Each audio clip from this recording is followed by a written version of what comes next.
Salut! Astăzi vom vorbi despre cum să te rătăcești în Germania cu motocicleta. Da?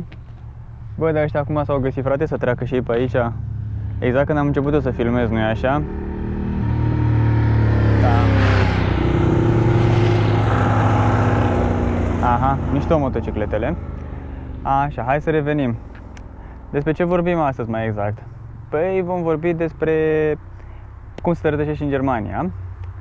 Dacă n-ai un suport de telefon sau de GPS pe motocicletă, ar fi bine să-ți cumperi unul, pentru că m-am oprit de cel puțin 5 ori să mă uit pe unde trebuie să o iau și cum trebuie să iau. În concluzie, în loc să ajung la vreo 50 de km de casă, am ajuns pe un drum cu 50 de km limită de viteză. Așa, și sunt undeva la 35 de km, 38, din câte am văzut că mi-a arătat, dacă o iau pe drumul corect, dacă nu mă rătăcesc încă de vreo 2-3 ori. Da, e frumos în câmp aici, ne place, ne simtem bine. Ăștia au asfalt bun și în câmp, îți dă bine să crezi. Bine, pare asfaltat de curând, adică până acum cred că a fost prost. Așa, și al doilea lucru important despre care vorbim astăzi este despre ce faci în cazul în care te rătăcești sau ai nevoie de ajutor, ești într-o situație de genul ăsta, da? Să spunem că nu-ți mai merge motocicleta și ai avea nevoie de o mână de ajutor. Stai, mă, telefonul cu minte. Așa, sau pur și simplu vrei să știi că un prieten de-al tău este bine, sau vrei să mergi către el, sau vrei să-ți faci pur și simplu prieteni noi, să cunoști lume, că na, vorba aia, ăsta e spiritul de motociclism, nu?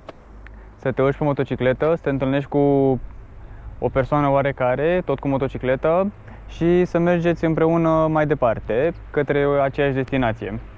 Culmea ironiei că mi s-a întâmplat chestia asta și fără aplicație. Însă ar fi fost interesant să pot să dau și eu acolo, gen, bă, eu mâine dimineață plec la munte spre Transbucegi, vine cineva? Se găsea 1-2, că am văzut că în România sunt destul de mulți utilizatori de aplicație, în special de aplicația despre care vorbim astăzi. Dar culmea ironiei că atunci când am ajuns pe Transbucegi, am găsit pe cineva care chiar a mers spre București pe urmă, după ce am stat vreo 5-10 minute de vorbă. Și a fost mișto chestia, știi, că n-am mai mers de unul singur, am mers în doi. Măcar aveam și eu la ce să mă uit, vorba aia, știi, când mergi în spatele unei alte motociclete. Așa, decât să mergi așa și să te uiți în gol, aiure, așa. De ce vorbim despre aplicația asta? Bă, sincer, nici eu nu știu.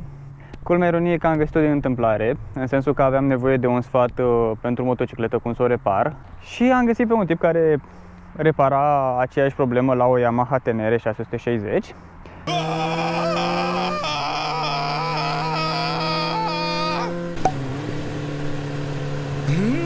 Am intrat, am vorbit cu tipul, super de treabă, mi-a răspuns la întrebările pe care le-am avut eu, am mai rămas și prieteni pe deasupra, așa, și la un moment dat îmi zice, bă, dacă tu tot faci videoclipuri din astea așa, uite, aplicația asta a mea e destul de recunoscută în România, nu știu ce, are aproape 700-1000 de utilizatori, parcă cel puțin 700 știu că a zis, așa, și ar fi interesant dacă ai vrea să faci un videoclip despre ea. M-am uitat prin ea așa un pic, pare interesantă, chiar m-am uitat că în București erau cel puțin 50 de utilizatori de aplicație care mi-a găsit mie atunci, când am dat să-i caut. Da, mă blochez când trece o motocicletă pe stradă, știu, mulțumesc.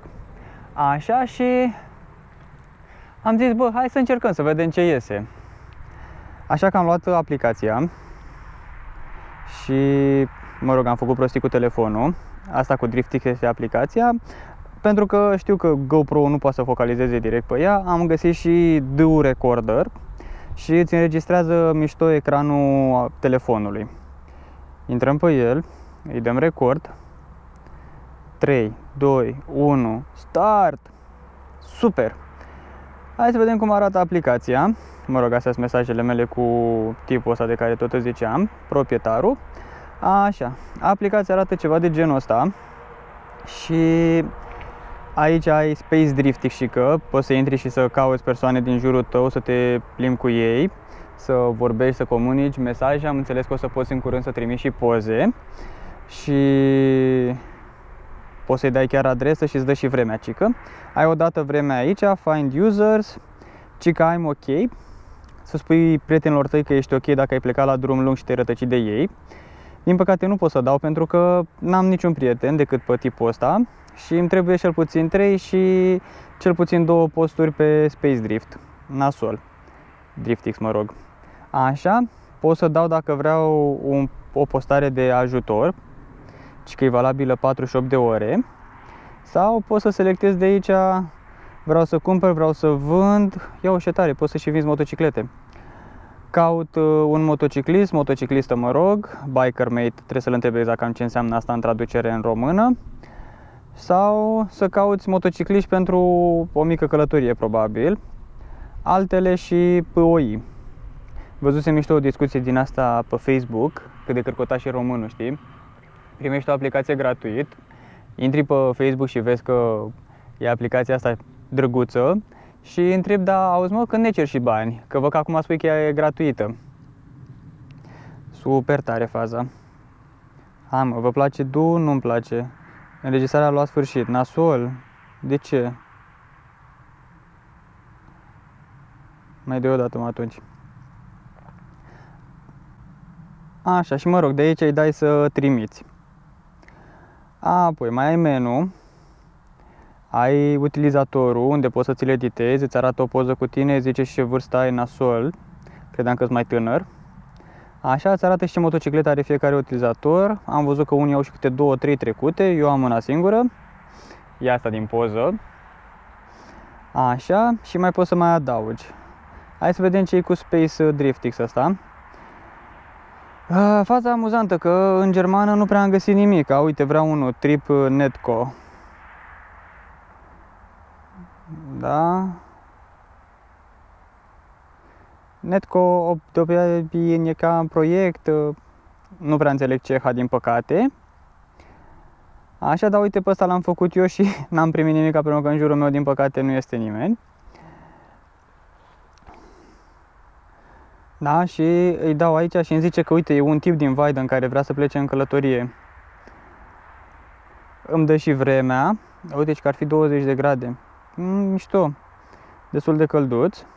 Și dacă îi dau și pe... Da, vreau să mă duc către, că vreau să merg acasă, nu de alta. Îmi deschide Google Maps-ul și mă duce. Super. Așa. Dai zoom. Mă rog, zoom out de fapt. Poți să-i scriu și un mesaj tipului, dar ar fi ironic să-mi scriu mie un mesaj. Și poți să cauți în zona ta. Problema e că în Germania nu prea sunt așa mulți, văd, sau sunt mulți pe invizibile. Am văzut că la un moment dat îmi dă, ci că sunt și vreo 3 posturi invizibile în zona ta. Super, bă, stai așa că nu stau în Budapesta. Uite București aici. Pot să selectez, mă, sau trebuie să fac... Nu, stai că nu mai știu cum era.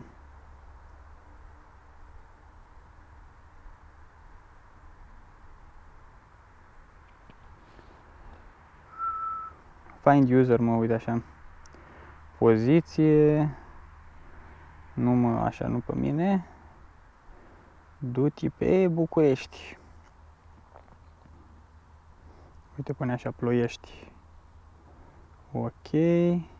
Distanța 200 de kilometri. De ce? Stai că am greșit.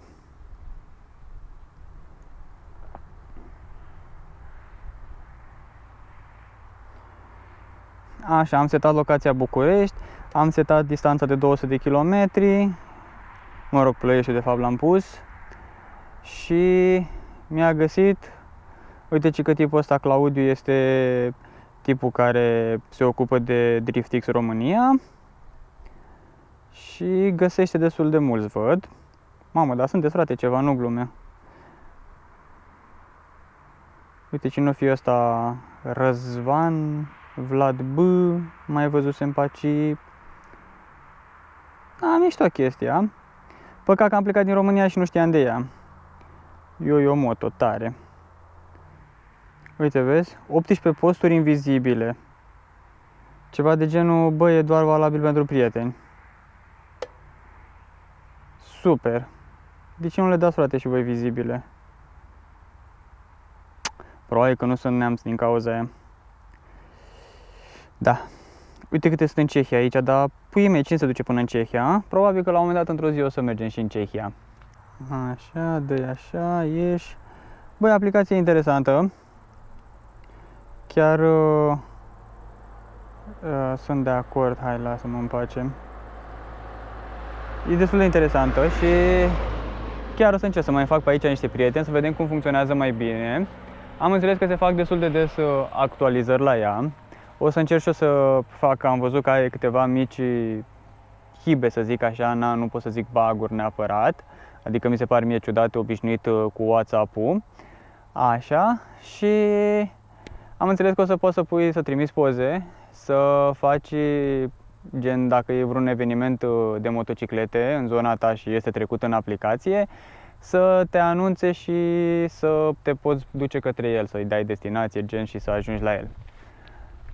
Mișto chestia, că, uite, de exemplu, când am fost spre Transfăgărășan, am vrut să merg și undeva pe la Curtea de Argeș mi s-a rupt cablul de ambreiaj.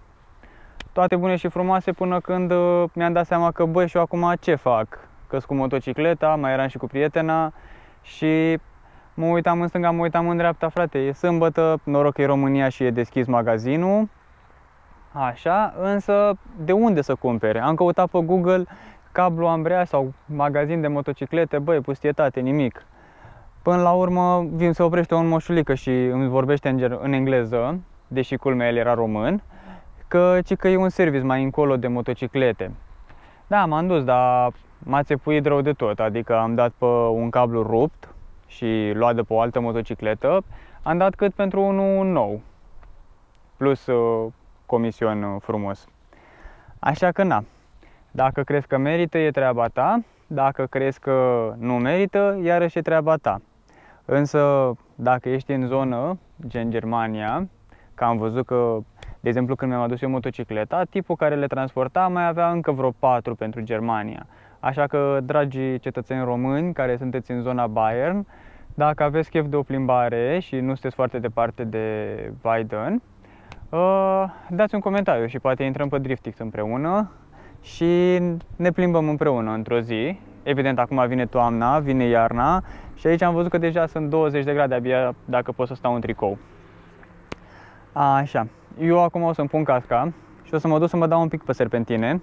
Poate reușesc să vă înregistrez și vouă o mică plimbare cu bicicleta, era să zic, dar merge și cu bicicletă, că până la urmă arată ca o bicicletă, nu-i așa?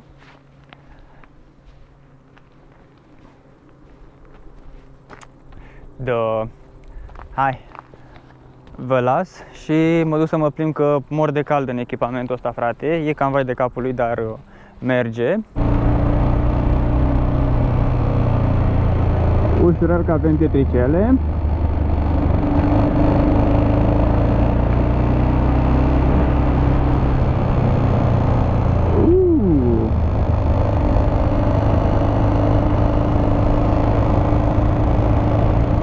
Valentino Rossi! Nu, doar îl strigam, nu eram eu.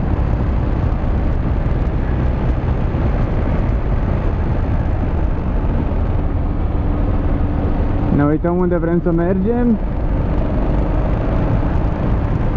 Și am ajuns la destinație, 2 curbe, a?